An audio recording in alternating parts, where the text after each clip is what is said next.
ভিয়ের pet dog ইয়ন্তান আর আমাদের মাঝে নেই। কিছু সময় আগে ভি তার একটা ইনস্টাগ্রাম পোস্টের মাধ্যমে আর্মিদের এটা জানায় যে আমাদের ইয়ন্তান স্টার হয়ে গেছে।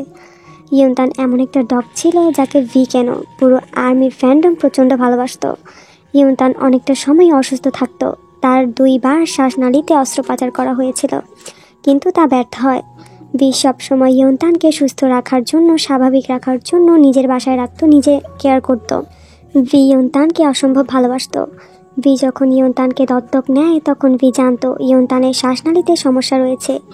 তা জানার সত্ত্বেও ভি ইয়ন্তানকে দত্তক নেয়। একটা ডগকে মানুষ কতটা ভালোবাসলে তার অ্যালবাম, তার সং, তার স্টেজ পারফরমেন্স সব জায়গায় তাকে রাখে। এতে বোঝা যায় ভিয়ের কাছে ইয়ন্তান কতটা বেশি গুরুত্বপূর্ণ ছিল। প্রায় 7 বছর ধরে ভি ইয়ন্তানকে নিজের সন্তানের মতো বুকে আগলে রেখেছিল। ভি স্টোরিতে কি বলেছে চলো তোমাদের এক নজর আমি পড়ে শোনাই।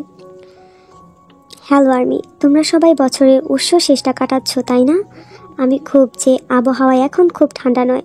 আমি বেশ কিছুদিন পরে প্রথমবারের মতো একটি গানের মাধ্যমে আর্মিকে আমার শুভেচ্ছা জানাচ্ছি। হিউং শিনিং হিউং এর সাথে ডুয়েট গানের সব মজার স্মৃতি যাকে আমি সত্যিই পছন্দ করি, এবং কি ক্রসবির সাথে ক্যারল যাকে আমি খুব শ্রদ্ধা করি, যেই গান শীঘ্রই প্রকাশিত হবে, এবং তাদের জন্য প্রস্তুত করতে যে সময় ব্যয় করা হয়েছে সেসব সময় আমার পার হয়ে গিয়েছে, এবং এখন ইতিমধ্যে এটা এই ডিসেম্বরে। সত্যি কথা বলতে কি, আমি এই ধরনের একটি পোস্ট লিখতে এসেছি কারণ ইয়ন্তান সম্প্রতি কুকুরদের স্বর্গের দীর্ঘ যাত্রায় রওনা হয়েছে। আমার হাত পা কাঁপতেছে। আমি অনেক ভেবেছি কিভাবে এই সম্পর্কে তোমাদের সব বলতে পারি, কিন্তু আমি এই খবরটি জানাচ্ছি কারণ আমি ভেবেছিলাম যে সব আর্মিদেরকে বলা ঠিক হবে, যারা এখন পর্যন্ত এত ভালোবাসা পাঠিয়েছে।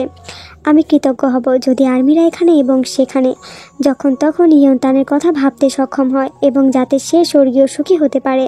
আমি আশা করি এটি বছরে একটি শেষ হবে যেখানে তোমরা তোমাদের চারপাশের প্রিয়জনকে আরও একবার বলতে পারবে যে তোমরা তাদের ভালোবাসো।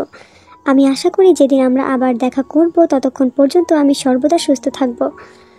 মানে ভি কতটা ইমোশনাল, কতটা কষ্ট পেলে এমন একটা পোস্ট করেছে যে ভি এখানে পোস্টে বলেছে যে প্রিয়জনকে আরও একবার বলতে পারবে যে আমরা তাদের ভালোবাসি। তার মানে ভিয়ের এটা আফসোস রয়ে গেছে, সে ইয়ন্তানের মৃত্যুকালে সে ইয়ন্তানের সাথে থাকতে পারেনি, সে বলতে পারেনি যে ইয়ন্তান আমি তোমাকে অনেক ভালোবাসি।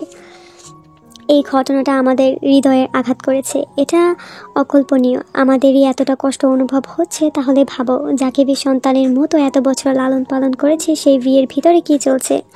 ইয়ন্তান আমাদের বিটিএস মেম্বারদের সবার অনেক প্রিয়। এটা মানা কষ্টের হলেও এটা সত্যি যে ইয়ন্তান আমাদের মাঝে নেই। ভি যেন স্ট্রং থাকে, এটাই আমাদের চাওয়া। আমার মনে হচ্ছে সবচেয়ে খারাপ বছর হচ্ছে 2024। এটা আমাদের কাছ থেকে আমাদের প্রিয় মানুষগুলোকে শুধু কষ্ট পেতেই দেখাচ্ছে।